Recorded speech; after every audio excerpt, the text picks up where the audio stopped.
Good morning, students. Today we are going to learn about atom, its size, mass and valency. नमस्कार विद्यार्थी मित्र हो. आज आपण अणु, त्याचा आकार, वस्तुमान आणि संयुजा याविषयीची माहिती अभ्यासणार आहोत. Can you recall? थोडे आठवा. यामध्ये काही प्रश्न दिले आहेत. The first question, from which experiments was it discovered that atoms has internal structure? कोणत्या प्रयोगावरून अणुला अंतर्गत संरचना असते हे दिसून आलं, अँड व्हेन आणि केव्हा? Sir J Thomson was the first scientist who split the atom. अणुचं भेदन करणारा पहिला शास्त्रज्ञ होता J Thomson. According to his theory, the atom has two parts. First is its nucleus and second is extranuclear part, that is different orbits in which electrons revolve around the nucleus of an atom. J Thomson यांच्या सिद्धांतानुसार अणुसंरचना कशी असते? तर प्रत्येक मूलद्रव्याच्या अणूचे दोन भाग असतात. त्यातला पहिला भाग म्हणजे न्यूक्लियस, त्या अणूचं केंद्र, आणि दुसरा भाग म्हणजे त्या केंद्रका बाहेरील वेगवेगळ्या कक्षा, की ज्या कक्षांमध्ये इलेक्ट्रॉन्स भ्रमण करीत असतात. अशा प्रकारे प्रत्येक मूलद्रव्याच्या अणूचे केंद्रक आणि केंद्रका बाहेरील असे दोन भाग असतात. आता या अणूचा जो आकार आहे, हा आकार कसा असतो हे आपण बघूया. According to Dalton's atomic theory, an atom is a smallest particle which is indivisible and we cannot see an atom with our naked eyes. डाल्टनच्या मते अणु हा मूलद्रव्याचा अतिसूक्ष्म असा कण आहे की जो आपण उघड्या डोळ्यांनी पाहू शकत नाही. With the help of different types of microscopes we can study the atom and its structure as well as its size. The size of an atom is determined by its radius. कोणत्याही मूलद्रव्याच्या अणूचा आकार हा त्या अणूच्या त्रिज्येवरून ठरवला जातो. The size of an atom is determined by its radius and the atomic radius of an isolated atom is the distance between nucleus of an atom and its outermost orbit. कोणत्याही मूलद्रव्याच्या अणूचा आकार हा त्या मूलद्रव्याच्या अणूच्या त्रिज्येवरून निश्चित केला जातो. आणि अणूची त्रिज्या म्हणजे त्या अणूचं केंद्र आणि त्या केंद्रकाभोवताली असणारी सर्वात बाहेरील कक्षा म्हणजेच बाह्यतम कक्षा यांच्यामधील अंतर होय. Atomic radius is nothing but the distance between the nucleus of an atom and its outermost orbit. And from the atomic radius, we can study or we can measure the size of an atom. आणि अशा प्रकारे या अणूच्या त्रिज्येवरून आपणास अणूचा आकार निश्चित करता येतो. Atomic radius of an atom is expressed in nanometers. अणूची त्रिज्या ही नॅनोमीटर या अतिसूक्ष्म एककामध्ये मोजली जाते. मग 1 नॅनोमीटर म्हणजे किती? किंवा नॅनोमीटर हे लांबी मोजण्याचं जे अतिसूक्ष्म एकक आहे, या एककाविषयी या स्लाइडमध्ये खालच्या बाजूस थोडीशी माहिती आहे, ती माहिती दिली बघा. 1/10⁹ metre is equal to 1 nanometre. जे 1/10⁹ मीटर म्हणजे 1 नॅनोमीटर. किंवा 1 metre is equal to 10⁹ nanometre. जे 10⁹ नॅनोमीटर म्हणजे 1 मीटर. जे एका मीटरचे 10⁹ इतके भाग केल्यानंतर त्यातला एक भाग लांबी म्हणजे 1 नॅनोमीटर होय. आता 10⁹ भाग म्हणजे किती? तर 100 कोटी. एका मीटरचे 100 कोटी भाग केल्यानंतर त्यातला एक भाग म्हणजे 1 नॅनोमीटर होय. यावरून आपणास नॅनोमीटर या सूक्ष्म एककाची कल्पना आली असेल आणि ज्याच्यावरून तुम्हाला अणूचा जो आकार आहे या आकाराची सुद्धा कल्पना आली असेल. आता बाजूचा जो तक्ता आहे या तक्त्यामध्ये काही मूलद्रव्यांच्या आणि संयुगांच्या त्रिज्या मीटरमध्ये दिलेल्या आहेत. For example, hydrogen atom, atomic radius of hydrogen atom is 10⁻⁻10 metre. या हायड्रोजन अणूची त्रिज्या ही 10⁻⁻10 मीटर इतकी आहे. The radius of water molecule, atomic radius of water molecule is 10⁻⁹ metre. पाण्याच्या रेणूची त्रिज्या ही 10⁹ इतका असते. And the atomic radius of haemoglobin molecule is 10⁻⁸ metre. Haemoglobin या रक्तातील एका रेणूची त्रिज्या ही 10⁻⁸ मीटर इतकी असते. अशा प्रकारे वेगवेगळ्या मूलद्रव्याच्या किंवा संयुगांच्या रेणूंची त्रिज्या नॅनोमीटर या एककाचा वापर करून आपणाला मोजता येते. की जी त्रिज्या ही अतिशय सूक्ष्म असते. म्हणजेच अणूचा आकार हा अतिसूक्ष्म असतो. अणू आपणास उघड्या डोळ्यांनी पाहता येत नाही. आता या ठिकाणी उजव्या बाजूला, या स्लाइडच्या उजव्या बाजूला तळाशी एक चित्र दिलेलं आहे की जे चित्र कशाचं आहे?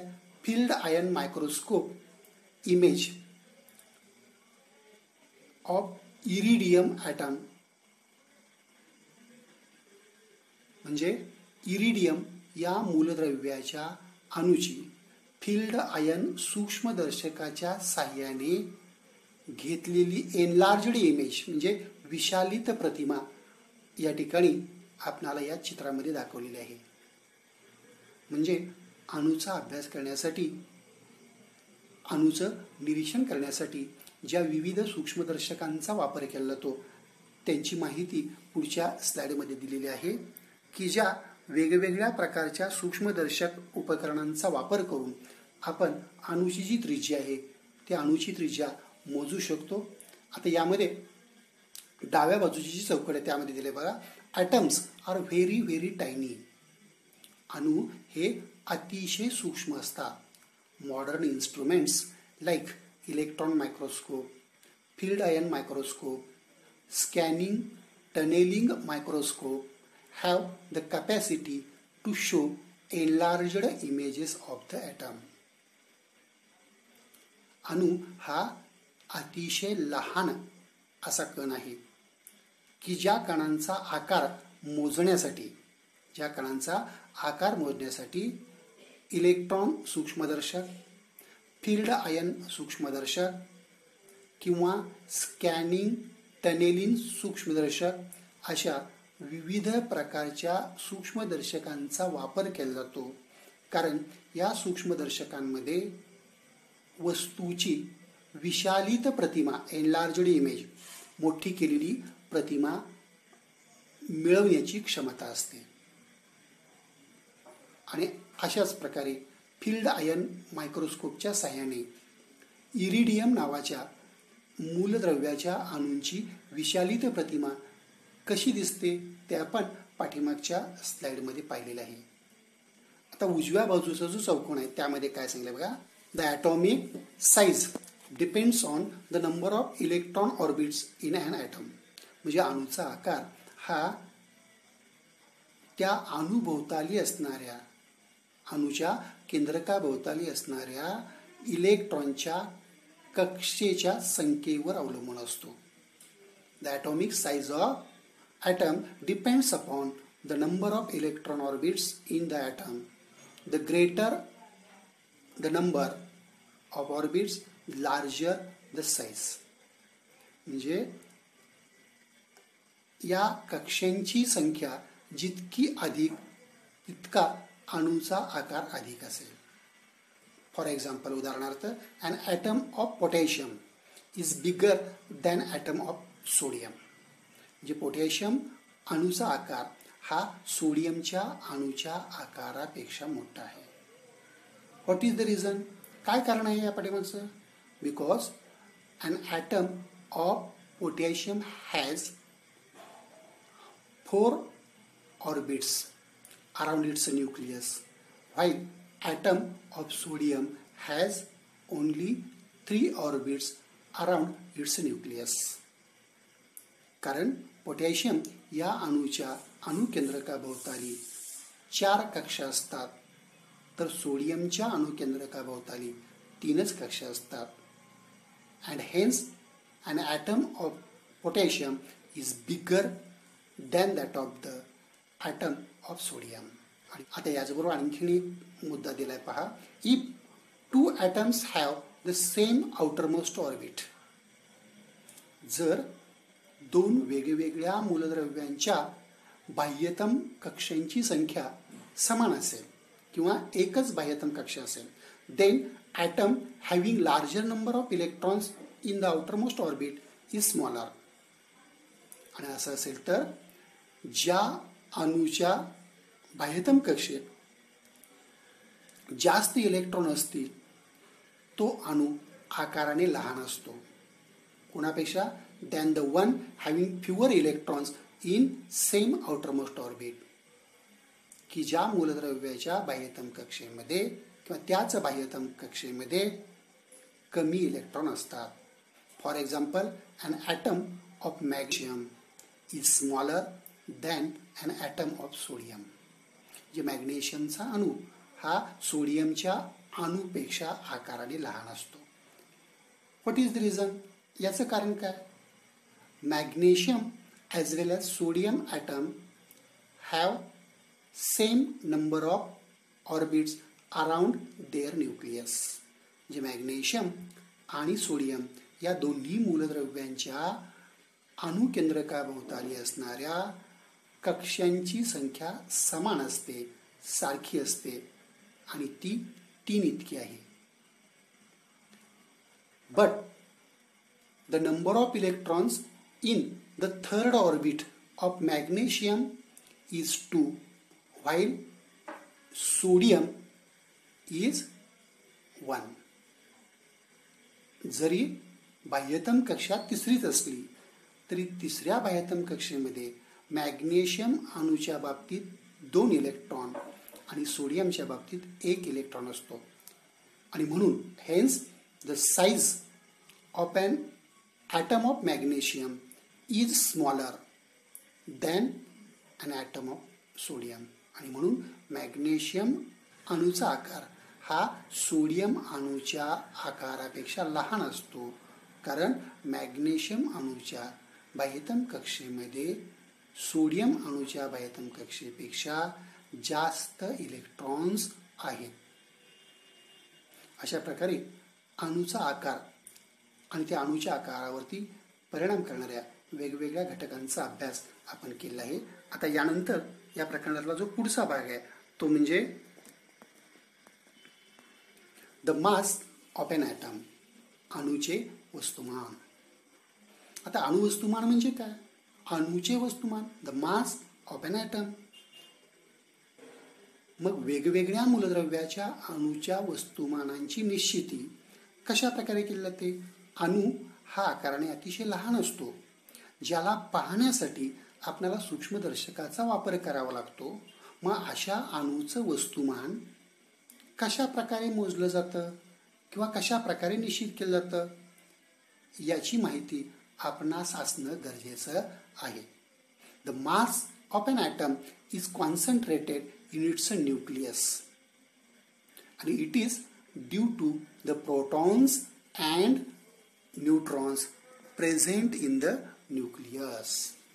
म्हणजे अणूचं वस्तुमान हे त्या अणूच्या केंद्रकामध्ये असलेल्या प्रोटॉन आणि न्यूट्रॉन या दोन मूलभूत कणांवर अवलंबून असते. The mass of an atom is concentrated in its nucleus and it is due to the protons and neutrons in it. म्हणजे कोणत्याही मूलद्रव्याच्या अणूचं वस्तुमान हे त्या अणूच्या केंद्रकात एकवटलेलं असतं आणि ते त्या केंद्रकामध्ये असलेल्या प्रोटॉन आणि न्यूट्रॉनच्या संख्येवर अवलंबून असतं. आणि म्हणून आता अणुवस्तुमानाची व्याख्या केली आहे बघा. The number in atomic nucleus is called atomic mass number. Which number? The number of protons and neutrons present in the nucleus. म्हणजे अणूच्या केंद्रकामध्ये असणाऱ्या प्रोटॉन आणि न्यूट्रॉनच्या संख्येची बेरीज, the sum of number of protons and neutrons in the atomic nucleus is called as the atomic mass number of that element. कोणत्याही अणूच्या केंद्रकामध्ये असलेल्या प्रोटॉन आणि न्यूट्रॉन या मूलभूत कणांच्या संख्येच्या बेरजेला त्या मूलद्रव्याचं अणुवस्तुमान असे म्हणतात. The sum of proton and neutrons in the atomic nucleus is called as atomic mass number. Protons and neutrons are together called nucleons. आणि केंद्रकामध्ये असलेल्या प्रोटॉन आणि न्यूट्रॉन या दोन सूक्ष्म कणांना न्यूक्लिऑन्स म्हणजेच मूलभूत कण असे म्हटले जाते. An atom is very very tiny. अणू हा अतिशय सूक्ष्म असतो. Then how do we determine its mass? मग अणू जर इतका लहान असेल तर त्या अणूचं वस्तुमान आपण कसं निश्चित करू शकतो? Scientist too struggled with this question.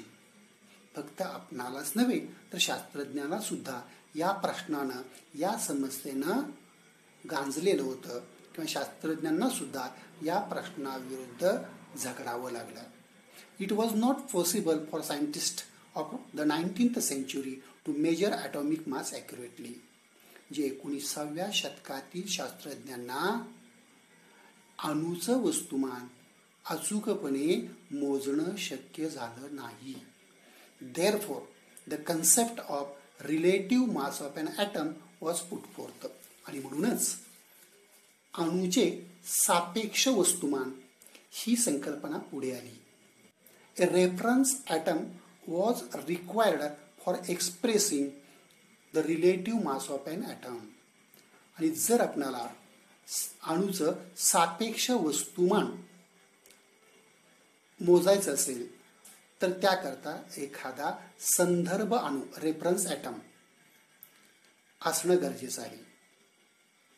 आता सापेक्ष वस्तुमान म्हणजे काय? आपणाला ज्या मूलद्रव्याचं अणुवस्तुमान मोजावयाचं आहे त्या मूलद्रव्याच्या अणुवस्तुमानाची दुसऱ्या कुठल्या तरी मूलद्रव्याच्या अणुवस्तुमानाशी तुलना करावी लागेल आणि तो जो दुसरा मूलद्रव्याचा अणू आहे त्याला आपण इथं संदर्भ अणू असं म्हटलंय, रेफरन्स ॲटम. की जो संदर्भ अणू आणि त्याचं अणुवस्तुमान निश्चित केल्याशिवाय आपणास मूलद्रव्याच्या अणूचं अणुवस्तुमान ठरविता येणार नाही. आणि म्हणून काय म्हणते बघा, a reference atom was required for expressing the relative mass of an atom. The hydrogen atom being lightest was initially chosen as the reference atom. आणि या कामासाठी हायड्रोजन अणू की जो सर्वात हलका आहे त्याचा सुरुवातीला संदर्भ अणू म्हणून वापर केला गेला. हायड्रोजन हे सर्वात हलकं मूलद्रव्य आहे आणि या सर्वात हलक्या मूलद्रव्याच्या अणूचं वस्तुमान या ठिकाणी संदर्भ अणुवस्तुमान म्हणून घेतलेले आहे. The relative mass of a hydrogen atom which has only one proton in its nucleus was accepted as one. याचा अर्थ काय बघा, the relative mass of a hydrogen atom, hydrogen अणूचं सापेक्ष वस्तुमान की ज्या हायड्रोजन अणूच्या बाबतीत काय म्हणले, which has only one proton in its nucleus, की ज्या हायड्रोजन अणूच्या केंद्रकामध्ये फक्त एकच प्रोटॉन असतो, की ज्या एकच प्रोटॉन असलेल्या या हायड्रोजन अणूचं अणुवस्तुमान सापेक्ष अणुवस्तुमान हे एक आहे असं स्वीकारलेलं आहे, गृहीत धरलेलं आहे. The relative mass of hydrogen atom which has only one proton in its nucleus was accepted as one. And then we have to compare the atomic masses of other elements with hydrogen atom. आणि आता आपणाला या hydrogen अणूच्या अणुवस्तुमानाशी इतर मूलद्रव्यांच्या अणुवस्तुमानांची तुलना करावयाची आहे. आता ही तुलना कशी करतात बघा. Therefore, the magnitude of relative atomic masses of various atoms becomes equal to their atomic mass number, that is P plus N. आणि म्हणून एखाद्या मूलद्रव्याच्या अणूच्या वस्तुमानाची किंवा सापेक्ष अणुवस्तुमानाची बरोबरी कशाबरोबर केली आहे, is equal to their atomic mass number, म्हणजे त्याच्या अणुकेंद्रकामध्ये असणाऱ्या प्रोटॉन आणि न्यूट्रॉनच्या संख्येच्या बेरजेशी या अणुवस्तुमानाची या सापेक्ष अणुवस्तुमानाची तुलना केलेली आहे.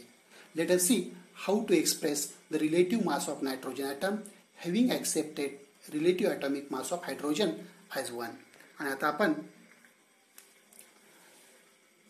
नायट्रोजन अणूचं वस्तुमान हायड्रोजन अणूचं वस्तुमान एक आहे असं मानून कशा प्रकारे निश्चित केलं जातं हे पाहू.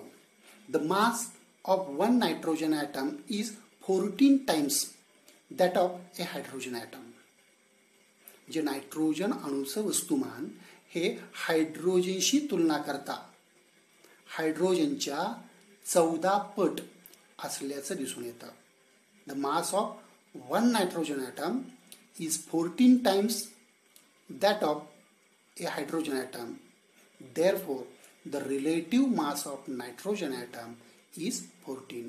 आणि म्हणून या नायट्रोजन अणूचं वस्तुमान हे 14 आहे असं म्हटलेलं आहे. This is how the relative atomic masses of various elements were determined. आणि अशा पद्धतीनं हायड्रोजन अणूचं वस्तुमान 1 मानून इतर मूलद्रव्यांची हायड्रोजन मूलद्रव्याच्या अणुवस्तुमानाबरोबर तुलना करून वेगवेगळ्या मूलद्रव्यांची अणुवस्तुमाने निश्चित केलेली आहेत. On this scale the relative atomic masses of many elements came out to be fractional. तर काय म्हटलं बघा, on this scale the relative atomic masses of many elements came out to be fractional. आणि किंवा हायड्रोजन अणूचं वस्तुमान प्रमाण मानून वेगवेगळ्या अणूंची जी वस्तुमाने निश्चित केली ती वस्तुमाने अपूर्णांकात आल्याचं दिसून आलं.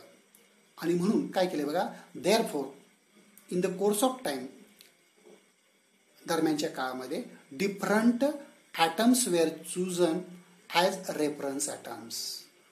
आणि या दरम्यानच्या काळामध्ये वेगवेगळ्या अणूंचा संदर्भ अणू म्हणून वापर केला गेला.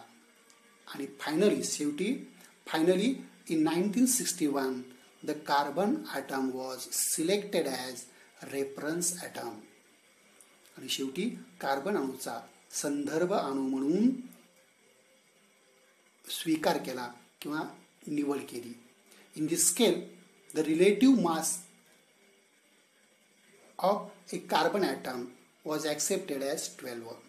आणि या प्रमाणामध्ये किंवा या पद्धतीमध्ये कार्बन अणूचं सापेक्ष वस्तुमान हे 12 आहे असं गृहीत धरलेलं आहे. The relative atomic mass of one hydrogen atom compared to carbon atom becomes 12 into 1/12 that is 1. आणि जर कार्बन अणूचं वस्तुमान 12 असेल किंवा 12 आहे असं गृहीत धरल्यास हायड्रोजन अणूचं वस्तुमान कार्बनच्या तुलनेत किती होईल?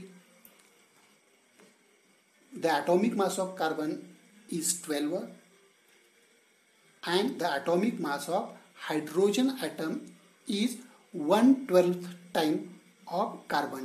Hence 12 into 1/12 is equal to 1. म्हणजे हायड्रोजन अणूचं वस्तुमान कार्बनच्या तुलनेत 1/12 पट आहे. आणि म्हणून कार्बन अणूचं वस्तुमान 12 गुणिले हायड्रोजन अणूचं वस्तुमान कार्बनच्या 1/12 म्हणून 12 गुणिले 1/12 बरोबर 1 हे हायड्रोजन अणूचं वस्तुमान मिळालेलं आहे. The mass of one proton and one neutron on scale of relative atomic mass is approximately 1. सर्वसाधारणपणे अणूच्या केंद्रकामध्ये असणारा एक प्रोटॉन आणि एक न्यूट्रॉन यांचं एकूण वस्तुमान हे अंदाजे 1 असतं. हे या प्रमाणावरून दिसून येतं. आणि अशा पद्धतीनं इतर मूलद्रव्यांची जी अणुवस्तुमाने आहेत ते अणुवस्तुमाने आपल्याला निश्चित करता येतात. बघा, today we have highly accurate methods for measuring the mass of an atom directly. आज आपणाकडं वेगवेगळ्या मूलद्रव्यांच्या अणूंचं वस्तुमान जर मोजावयाचं असेल तर त्यासाठी जास्त अचूक पद्धती उपलब्ध आहेत. म्हणून काय म्हणले बघा, hence instead of relative mass unified mass has now been accepted as the unit of atomic मास.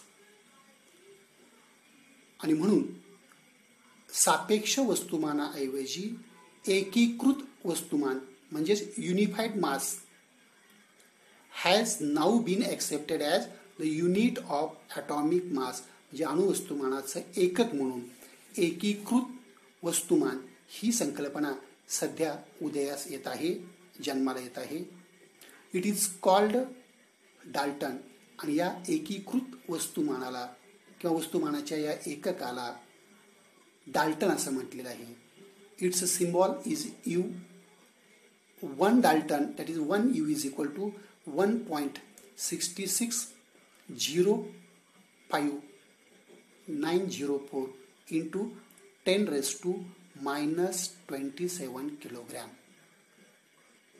या एकीकृत वस्तुमानामध्ये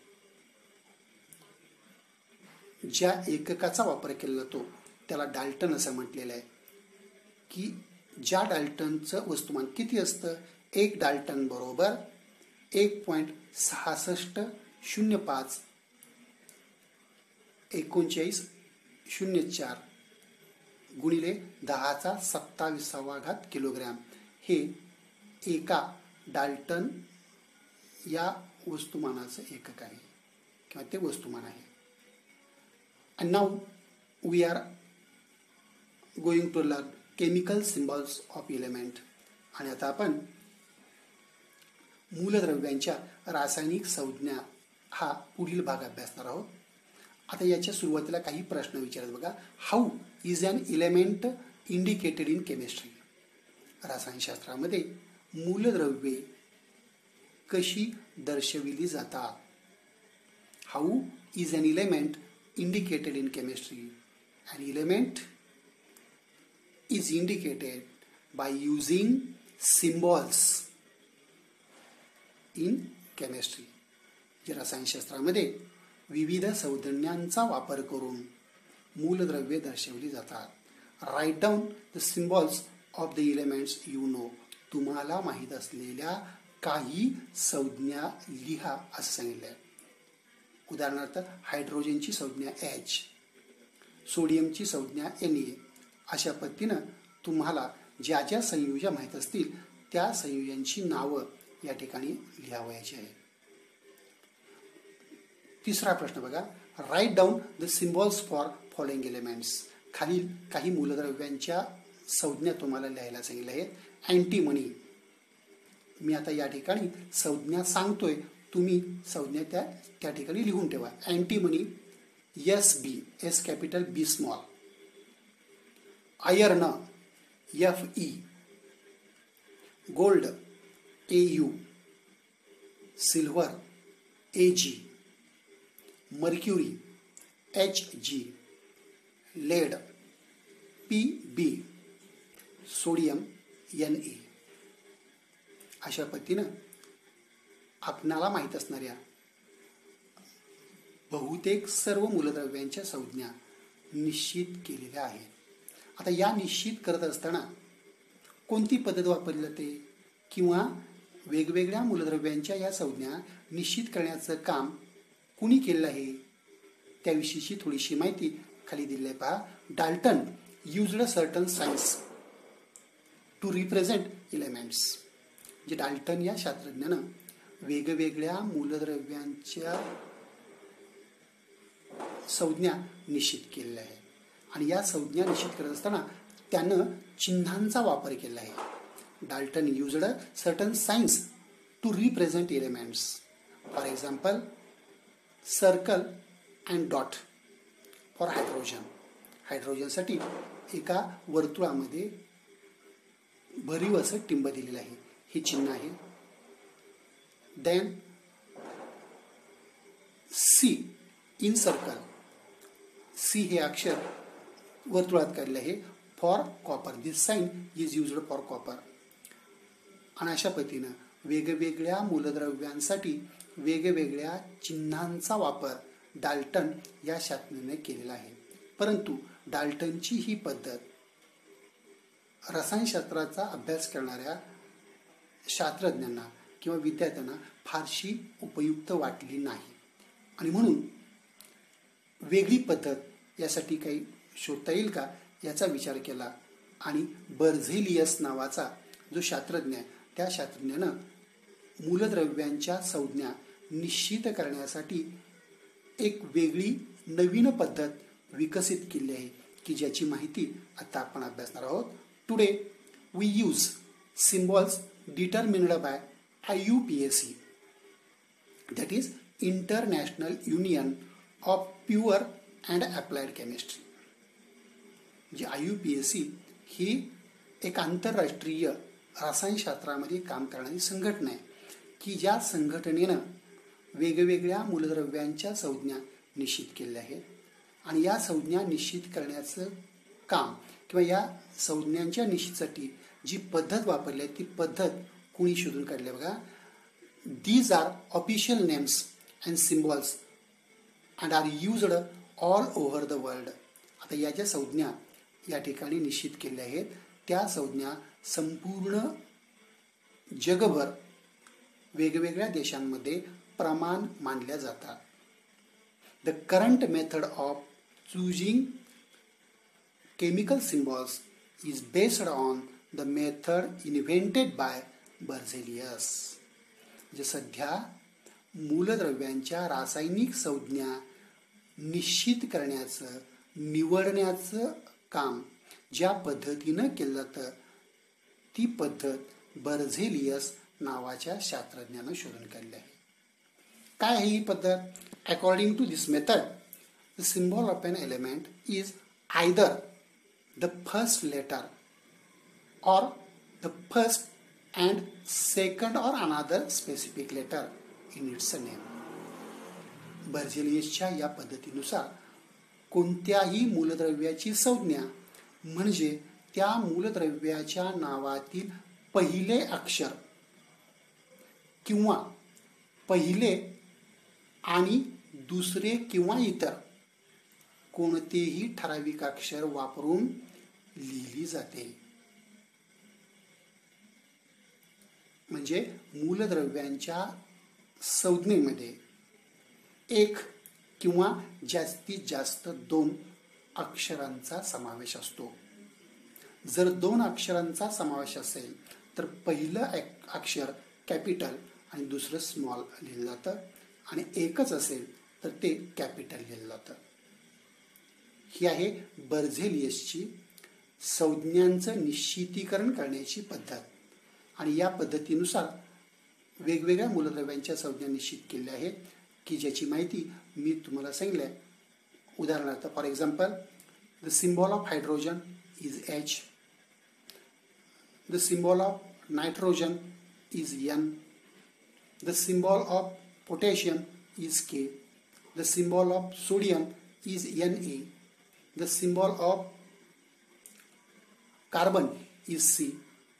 अशा प्रकारे वेगवेगळ्या मूलद्रव्यांच्या या संज्ञा निश्चित करण्यात आलेल्या आहेत. आता यानंतरचा या प्रकरणाचा जो पुढचा भाग आहे तो म्हणजे molecules of elements and compounds.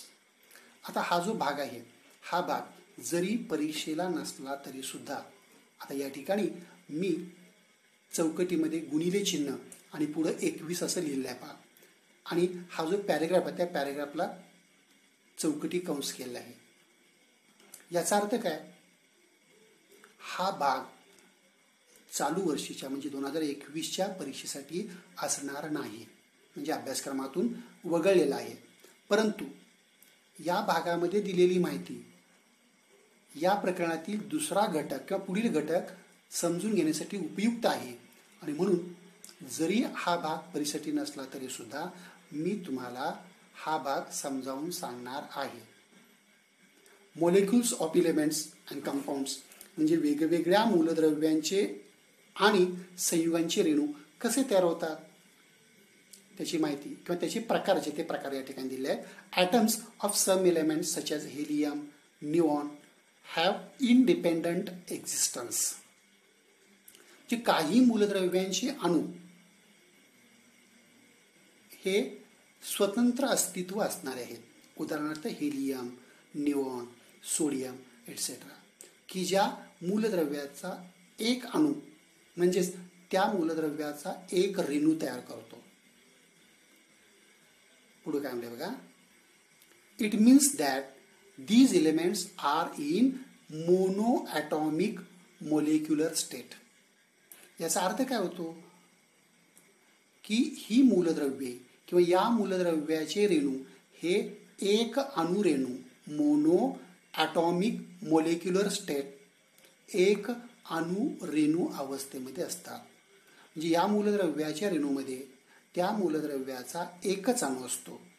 This is the first type of molecules of elements or compounds. हा मूलद्रव्यांच्या किंवा संयुगांच्या रेणूंचा पहिला प्रकार आहे monoatomic molecules, that is एक अणुरेणू. उदाहरण आहेत त्याची helium, neon, sodium etcetera.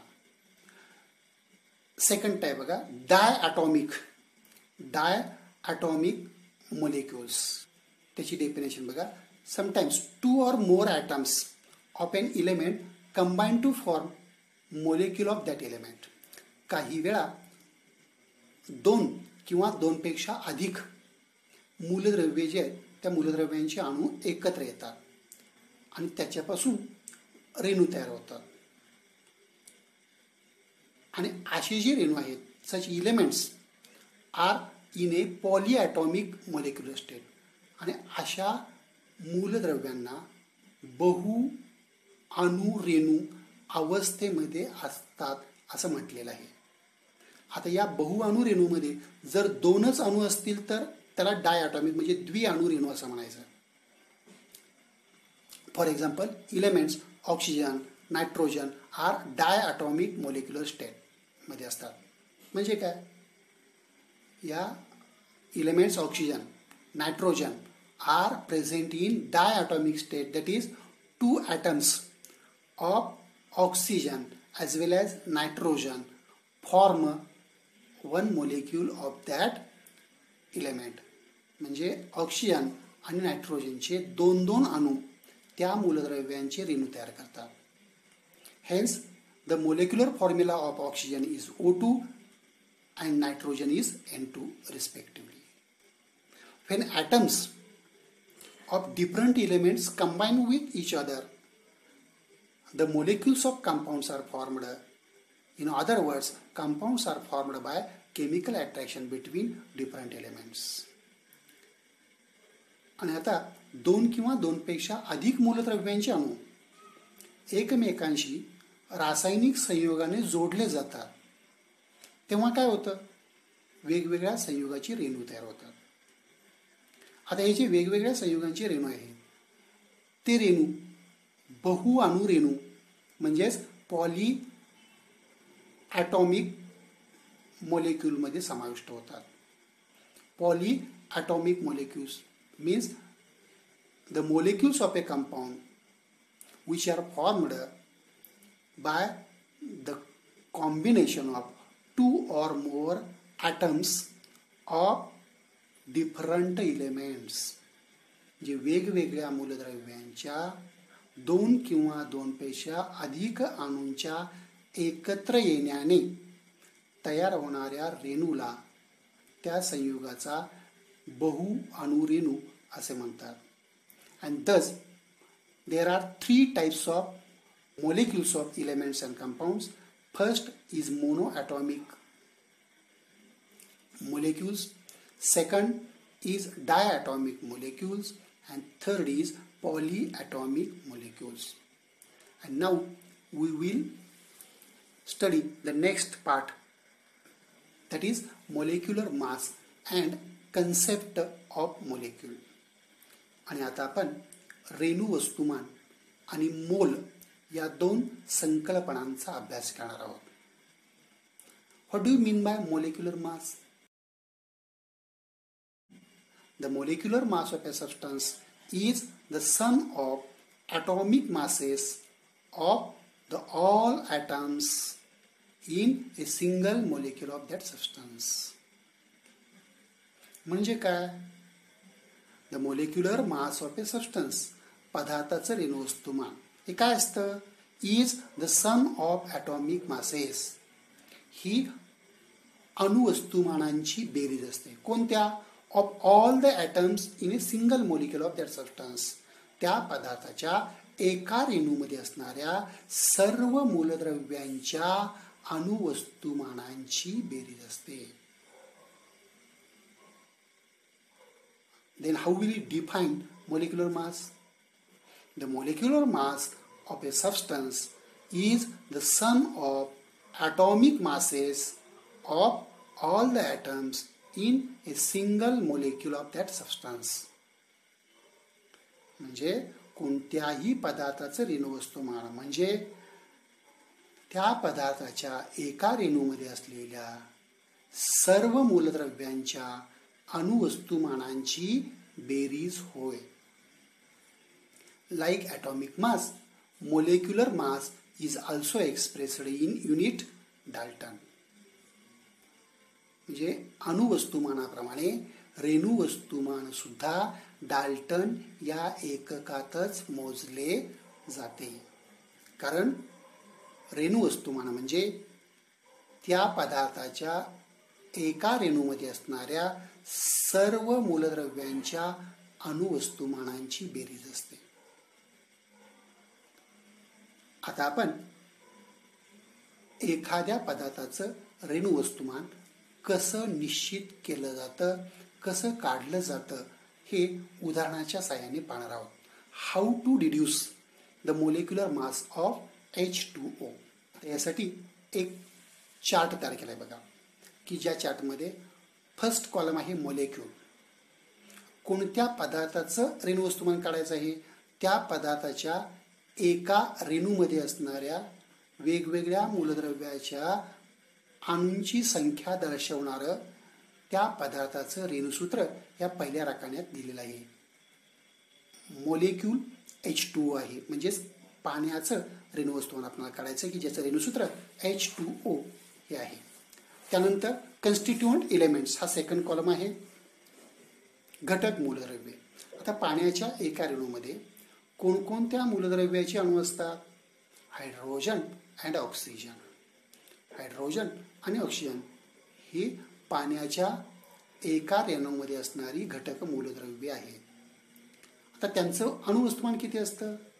The atomic mass of hydrogen is 1 and oxygen is 16. या हायड्रोजनचं अणुवस्तुमान 1 आणि ऑक्सिजनचं अणुवस्तुमान 16 आहे. Number of atoms in the molecule. आता या वेगवेगळ्या मूलद्रव्यांच्या अणूंची त्या रेणूमध्ये असणारी संख्या किती आहे? The number of hydrogen atoms is 2 while oxygen atom is 1. या पाण्याच्या रेणूमध्ये हायड्रोजनचे 2 आणि ऑक्सिजनचा 1 अणू आहे आणि म्हणून हायड्रोजनच्या पुढं 2 आणि ऑक्सिजनच्या पुढं 1 लिहिलं आहे. आता यानंतरचा राखाना बघा, atomic mass into number of atoms. आता त्या रेणूमध्ये असणाऱ्या या वेगवेगळ्या मूलद्रव्यांचं अणुवस्तुमान आणि त्या अणूंची संख्या यांचा गुणाकार पुढच्या राखाण्यामध्ये केला आहे, की ज्यावरून आपल्याला काय मिळतं? Mass of the constituent elements. त्या घटक मूलद्रव्यांचं एकूण वस्तुमान त्या रेणूमध्ये किती आहे हे आपल्याला मिळतं. For example, the total mass of hydrogen atom in molecule of water is 1 into 2, that is 2, and oxygen is 16 into 1, that is 16. म्हणजे पाण्याच्या एका रेणूमध्ये असणाऱ्या हायड्रोजन अणूंचं एकूण वस्तुमान 1 गुणिले 2 म्हणजेच 2 आहे. तर ऑक्सिजनचं एकूण वस्तुमान 16 गुणिले 1 म्हणजे 16 आहे. अशा प्रकारे हायड्रोजन आणि ऑक्सिजन या दोन्ही मूलद्रव्यांचं पाण्याच्या एका रेणूमध्ये असणारं एकूण वस्तुमान काढलेलं आहे, की ज्या दोन्ही वस्तुमानांची बेरीज केली तर आपल्याला molecular mass of water which is equal to 18, की ज्या पाण्याच्या रेणूचं एकूण वस्तुमान 18 मिळेल. आता हे एकूण वस्तुमान कसं काढतात हे या स्लाइडच्या शेवटी मी तुम्हाला प्रत्यक्ष काढून दाखवलेलं आहे. पहा, molecular mass of water which is equal to H2O. म्हणजे पाण्याचं रेणुवस्तुमान आपल्याला काढायचं आहे. ते काढत असताना त्याची मांडणी कशी करायची हे त्या तक्त्याच्या खाली मी डाव्या बाजूला 1 आणि उजव्या बाजूला 1 अशी 2 उदाहरणं दिलेली आहेत सोडवून. त्यामध्ये molecular mass of water which is equal to, first we have to write the molecular formula of that substance H2O. आता पहिल्यांदा ज्या पदार्थाचं रेणुवस्तुमान काढायचं आहे त्या पदार्थाचं रेणुसूत्र अगोदर लिहायचं. रेणुसूत्र लिहिल्यानंतर त्या रेणुसूत्रामध्ये कोणत्या मूलद्रव्याचे किती अणू आहेत आणि कोणत्या मूलद्रव्याचा वस्तुमान किती आहे ते त्या ठिकाणी नोंद करायचं आहे. The atomic mass of hydrogen is 1 and number of hydrogen atoms is 2. Hence 1 into 2 is the total mass of hydrogen atom in the molecule of water.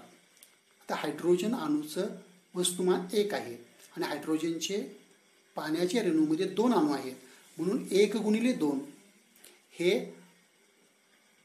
पाण्याच्या रेणूमध्ये असणाऱ्या हायड्रोजन अणूचं एकूण वस्तुमान होईल. Plus the atomic mass of oxygen is 16. Hence plus 16. आणि या पाण्याच्या एका रेणूमध्ये ऑक्सिजनचा 1 अणू आहे की ज्याचं वस्तुमान 16 आहे. आणि मग आता बेरीज केल्यानंतर काय होईल बघा. 1 into 2 2 plus 16 that is 18 Dalton is the molecular mass of water.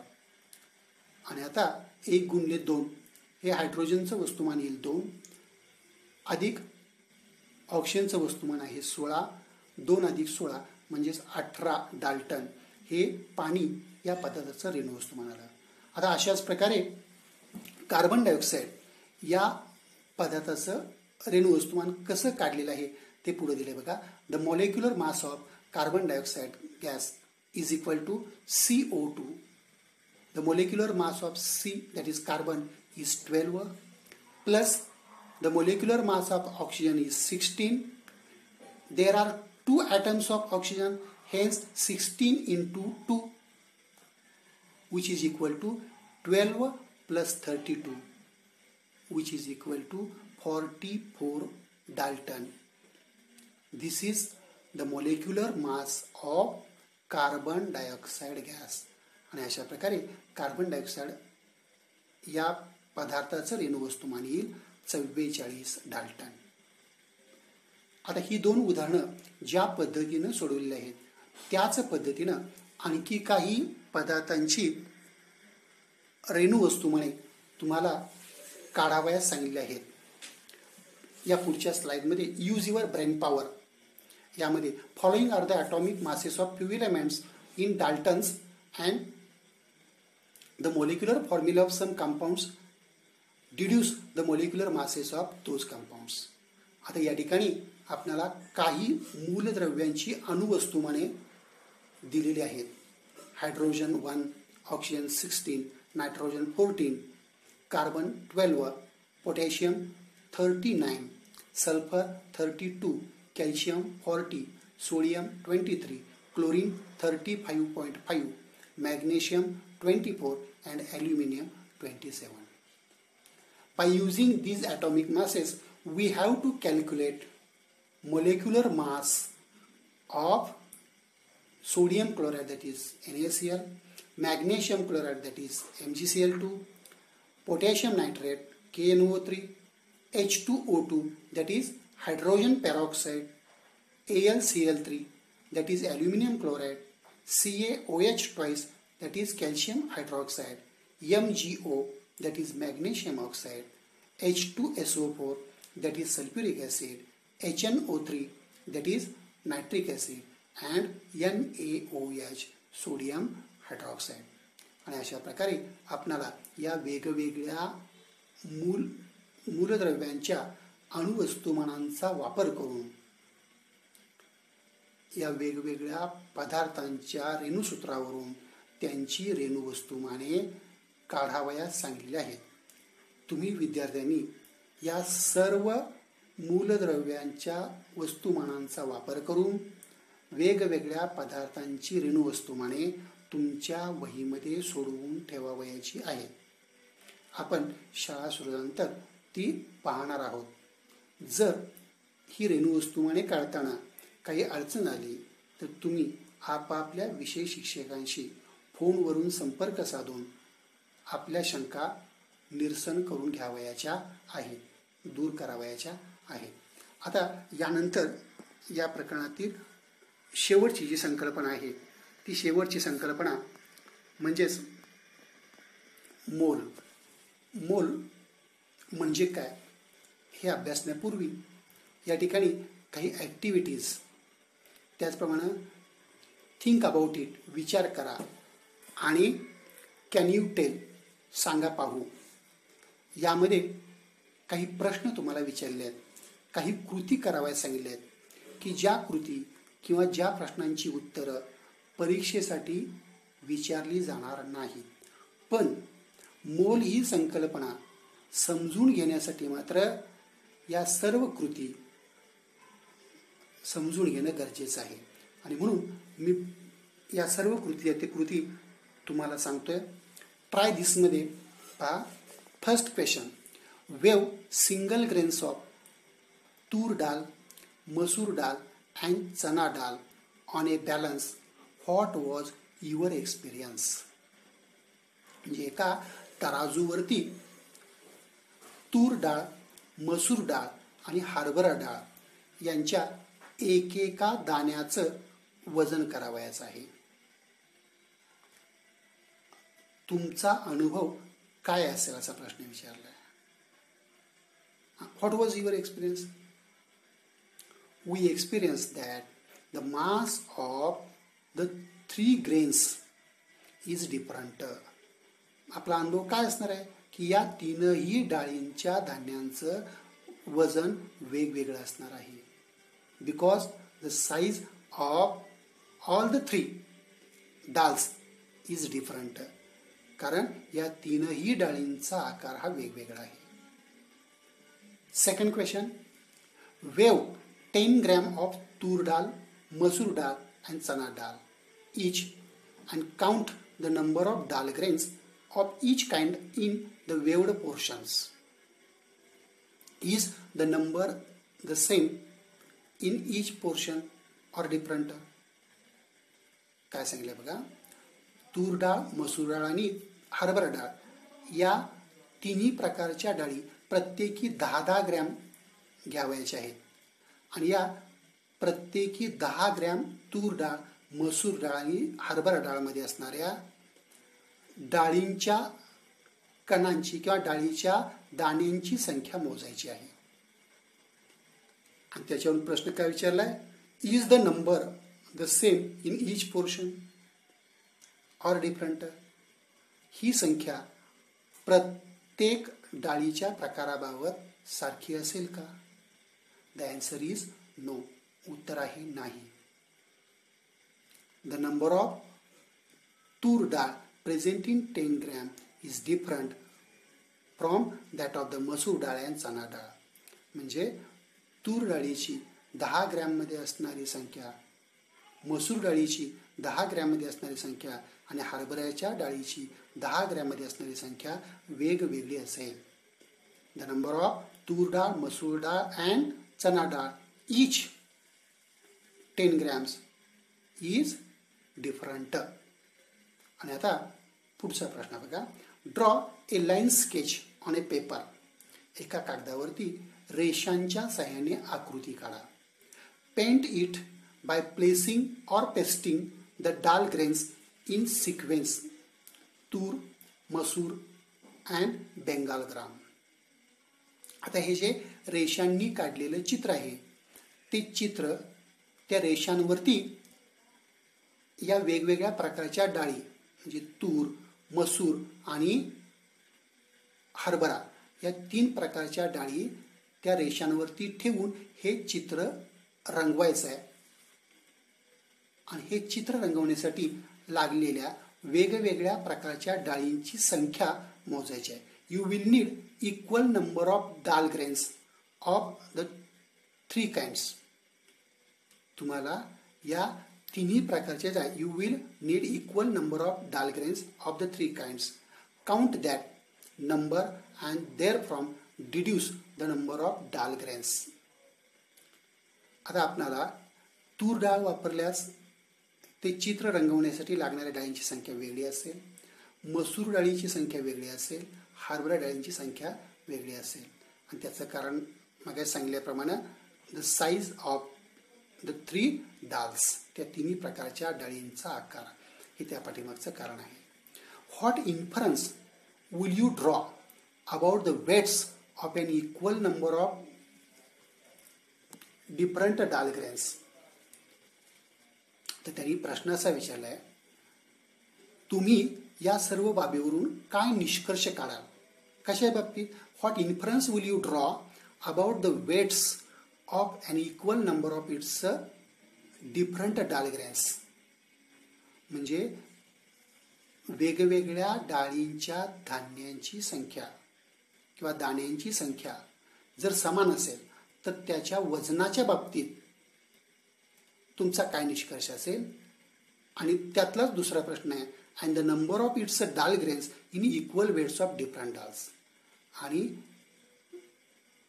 एकाच वजनाच्या वेगवेगळ्या डाळीमध्ये असणाऱ्या डाळींची संख्या, म्हणजे समान वजनाच्या डाळीमध्ये असणाऱ्या डाळींची संख्या आणि समान संख्येनं असणाऱ्या वेगवेगळ्या डाळींची वजनं यांच्या बाबतीत तुमचा निष्कर्ष काय असेल? समजा 10 दाणे तूर डाळ, 10 दाणे मसूर डाळ आणि 10 दाणे चणा डाळ घेतल्यास या तीनही डाळींचं वजन वेगवेगळं असेल. आणि वरती आपण पाहिलंय, म्हणजे समान संख्या असली तर त्यांचं वस्तुमान समान असणार नाही, हा पहिला निष्कर्ष झाला. आणि दुसरा निष्कर्ष आपण वरती बघितलाय, 10 ग्रॅम तूर डाळ, 10 ग्रॅम मसूर डाळ आणि 10 ग्रॅम हरभरा डाळ यांच्यामध्ये असणाऱ्या डाळीच्या दाण्यांची संख्या वेगवेगळी असते. म्हणजे वेगवेगळ्या डाळींचं वस्तुमान समान असलं तरी त्यातल्या डाळींची संख्या भिन्न असते. आणि जर डाळींची संख्या समान घेतली तर त्या वेगवेगळ्या डाळींचं वस्तुमान वेगवेगळं असतं. हा आहे यावरून निघालेला निष्कर्ष. आता थिंक अबाउट इट यामध्ये काय सांगितले पहा. हाऊ मच व्हीट, जवार and bajra seed is required for sowing 1 acre of land? Can these weights be correlated to the number of grains of respective cereals they contains?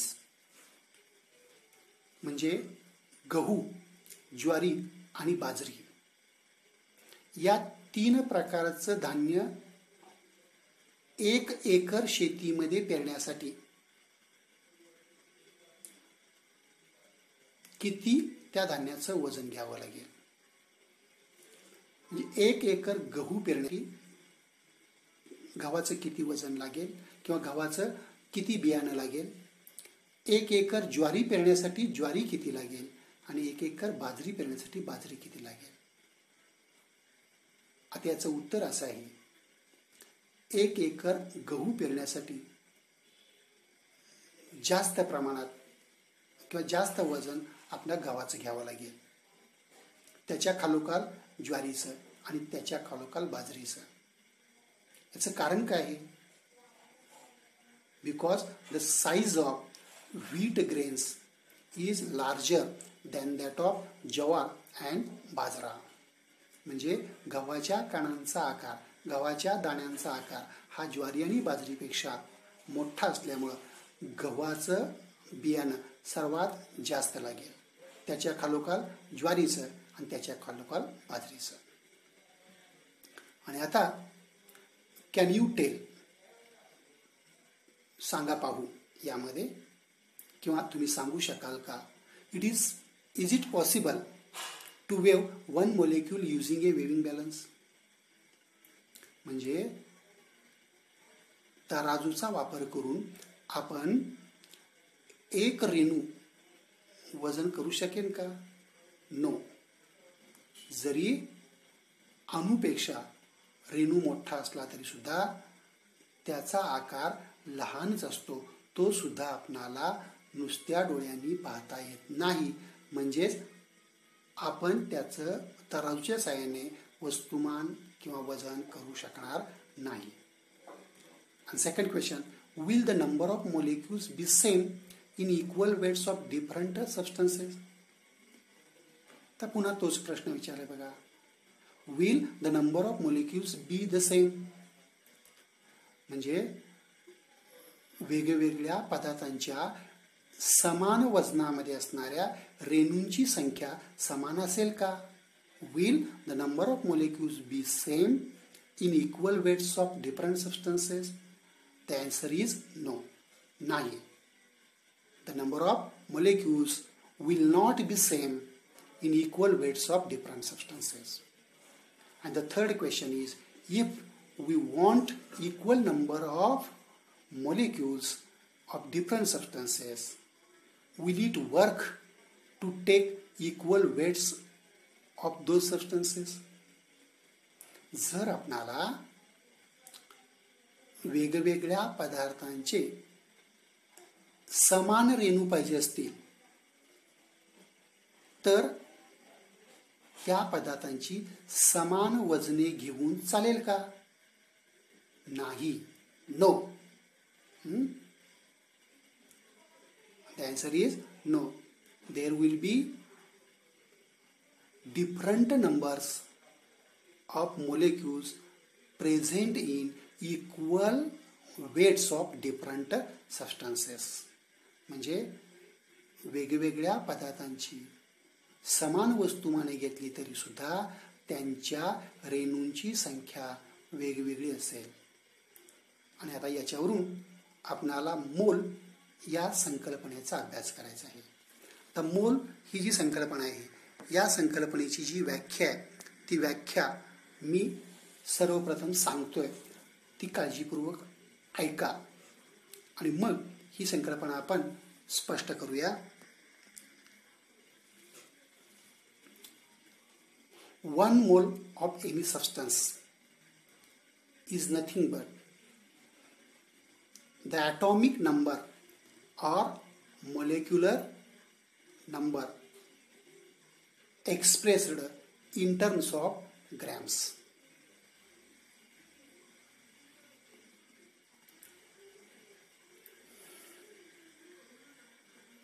One mole of any substance is nothing but the atomic mass or molecular mass of that substance which is expressed in terms of grams. कोणत्याही पदार्थाचे ग्रॅममध्ये व्यक्त केलेले अणुवस्तुमान किंवा रेणुवस्तुमान म्हणजे त्या पदार्थाचा मोल होय.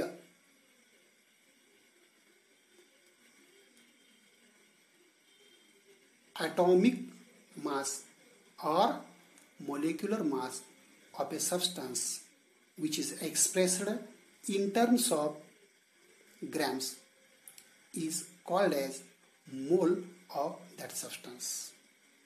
For example, the molecular mass of oxygen is 32. Hence, 32 grams of oxygen is nothing but 1 mole of oxygen. म्हणजे ऑक्सिजन या मूलद्रव्याच्या रेणुवस्तुमान हे 32 डाल्टन आहे आणि म्हणून 32 ग्रॅम ऑक्सिजन म्हणजे ऑक्सिजनचा 1 मोल होय. and thus the molecular mass of oxygen is 32 gram. Second example is the molecular mass of water is 18 Dalton. Hence 18 gram of water make 1 mole of water. दुसरं उदाहरण आहे पाण्याचं रेणुवस्तुमान 18 डाल्टन आहे आणि म्हणून 18 ग्रॅम पाणी म्हणजे पाण्याचा 1 मोल. आणि अशा प्रकारे आपल्याला 1 मोल ही जी संकल्पना आहे ती संकल्पना या ठिकाणी सांगितली आहे. आता खाली चौकटीमध्ये माहिती दिली आहे पहा. 1 mole of A compound is the mass of that substance in grams. म्हणजे कोणत्याही संयुगाचा 1 मोल म्हणजे त्या पदार्थाचं वस्तुमान असतं, त्या पदार्थाचं ग्रॅममधील वस्तुमान असतं, which is equal in magnitude to its molecular mass, की जे त्या पदार्थाच्या रेणू वस्तुमाना एवढं असतं. And the SI unit of mole is mole. आणि मोल या राशीचं SI पद्धतीतील एकक आहे MOL म्हणजेच मोल. Number of moles of a substance.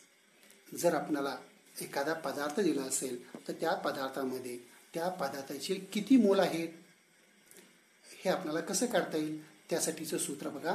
Number of moles of a substance that is N is equal to mass of that substance in grams divided by molecular mass of that substance.